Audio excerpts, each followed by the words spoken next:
Well, what the Russians are after with the dispatch of the Africa Corps to their first assignment, as it were, in Burkina Faso, is to both gain political support within African countries, disaffected African countries who might come into the Russian orbit of power, but also to look at economic gain. If you look at the history of Russian mercenary forces or expansionism into Africa, it's normally about those two issues. It's about obviously getting their hands on as many natural minerals they can or reserves in that sort of way, or as well the political support they can get in forums like the United Nations, which of course they badly need right now given their isolation over the Ukraine war.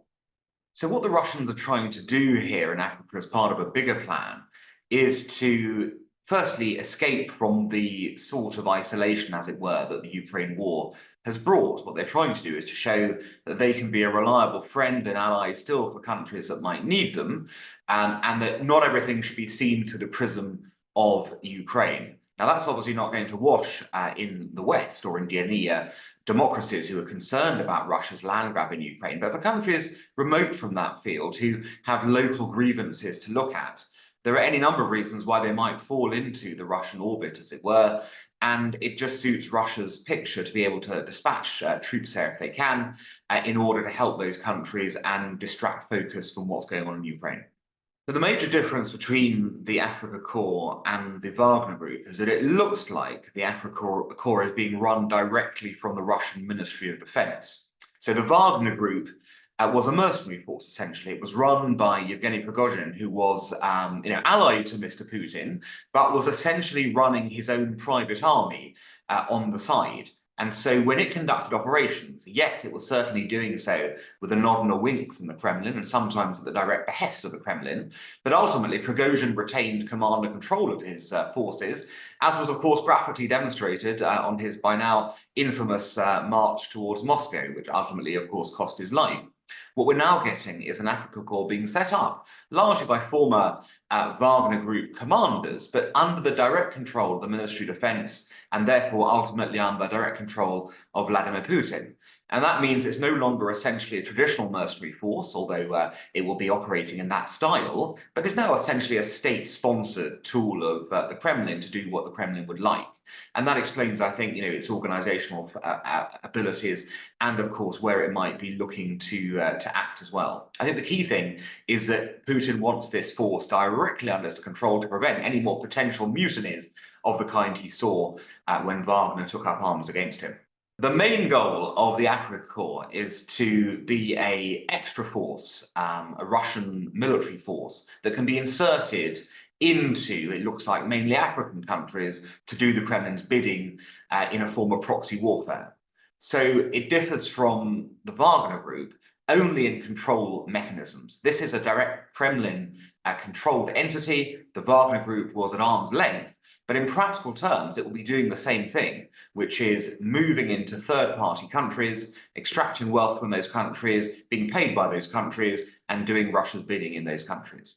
The choice of Nazi name is extraordinary if you think about it. This is Mr. Putin currently, who is saying that there is a Nazi regime in Ukraine. That's his reason for going to war there. He's clearing out the fascists. Yet he's now creating a mercenary force, which is named after a Nazi fighting unit of the Second World War. It's an extraordinary statement, and it tells you that what Mr. Putin is really about is about nationalistic power. It's about aggressive, non-international law-abiding forms of that power. And the choice of name, therefore, symbolizes not only his mindset, but should be a warning to those African countries who might be tempted to do business, that Putin intends to treat them in exactly the same way that the Nazis used to treat the countries who they, allied with or rode through in their path for power and glory. It's a very disturbing sign, and it tells you all that you need to know about Vladimir Putin's mindset.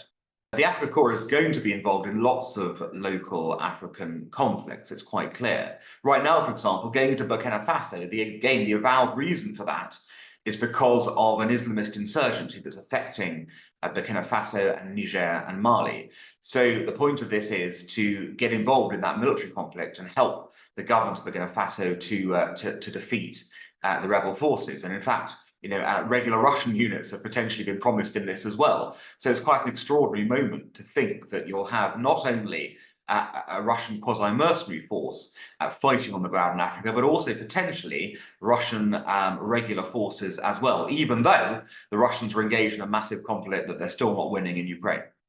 The Wagner Group were notorious for their abuse of human rights and the treatment of those who they came across in pursuit of their own objectives. Seeing as the Africa Corps has been set up on a command structure similar to Wagner, and with Wagner former commanders involved, it wouldn't be a stretch of the imagination to assume that the sort of activities the Africa Corps will be doing will be very similar, of course, to what Wagner were previously known for. And given what we know about Russian brutality in the Ukrainian conflict as well, and in Syria before that, we know full well that Russia doesn't abide by international law, does not care about human rights conventions, and we can imagine that a mercenary force, operating under the Russian cloak, will be even less interested in national norms of behaviour when it carries out its activities. So there are two ways that the Africa Corps will be recruiting members. There'll be some, obviously, Russians they will be looking to recruit, but that is not an easy task right now, given that there's a massive recruitment drive, 250,000 troops needed for Ukraine. The other source of sort of recruitment that the Russians used to use, prisoners, former prisoners, have also been utilised in Ukraine. So it's not so easy. So what we've seen in various places is local recruitment taking place. The Russians have put out adverts, as it were, posters in various African countries in prominent public places, trying to test the water to see if there'll be any local interest. And I imagine there will be some local interest, because I would assume that the Russians will pay a lot better than many other vocations available to many people. So one can assume that there'll be a large component of African forces within this Africa Corps, even though it'll be controlled by Russia itself. There are lots of risks that the Russians face in setting up this Africa Corps and also in recruiting from Wagner. The first thing, of course, is that the Wagner Group was a proscribed terrorist organization.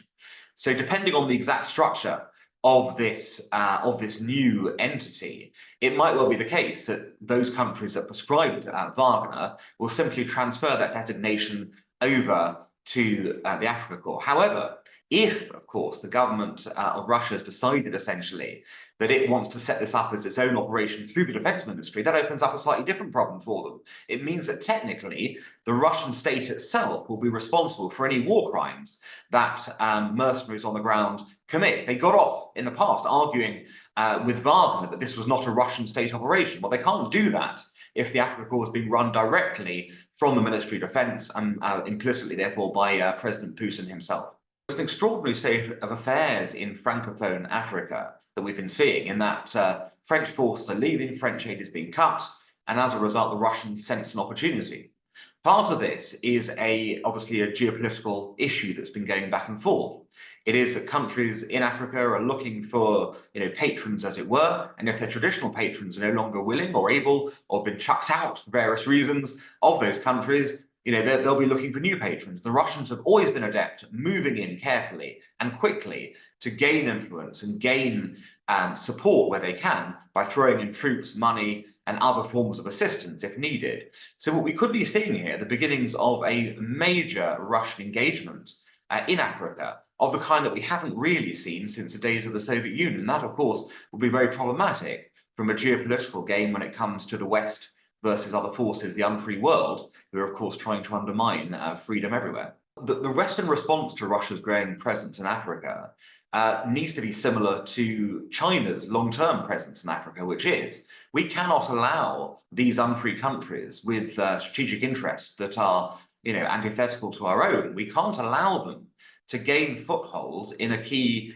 strategic area like Africa, resource-rich, with potential for all kinds of alliances being formed there that could be detrimental to the free world's progress. What needs to urgently happen is that Western nations get serious about extending geopolitical influence back into areas like Africa and beyond, where we have promised money, we've promised sort of infrastructure improvements, but currently we're being outgunned, both literally and also financially, by unfree world sources. And again, this highlights the need for the West to think strategically.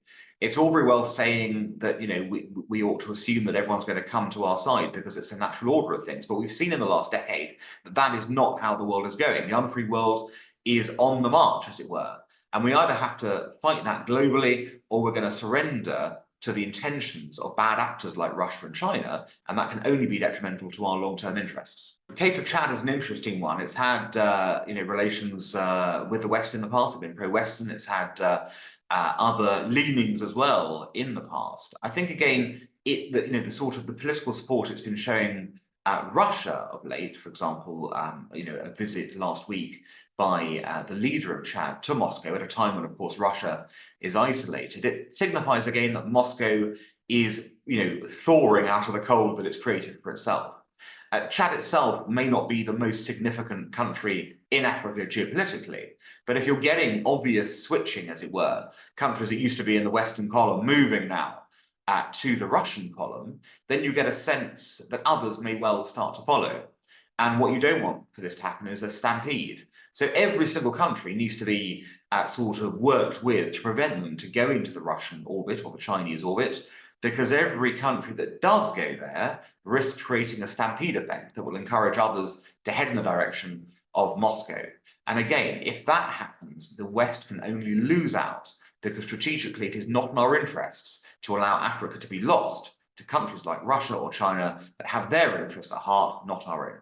The other interesting thing about this increased Russian intervention, as it were, in Africa, is that it suggests that the rollout of African democracy is going to be reversed. The fact the Russians will not be obviously supporting democracies, they will be promoting the kind of autocracy that they themselves have in Moscow, tells you that Africa faces a key inflection point about which way it's going to go as a continent. And of course, for individual countries, taking Russia's help may look like a good opportunity on a national level, or rather from a regime level, because it means regimes survive. But it's going to be bad news for the people of those countries. It means that corrupt dictatorships within Africa are going to stay in power because Russia will be propping them up. And that means that people in Africa, in those countries, will not be getting economic fruits of their labours. They will have human rights abuses. They will not see the sort of futures we hoped Africa would be seeing by now in the 2020s. And so Russia's involvement is a massive blow, I think, to the prospects of a free and democratic Africa emerging in the next 20 years.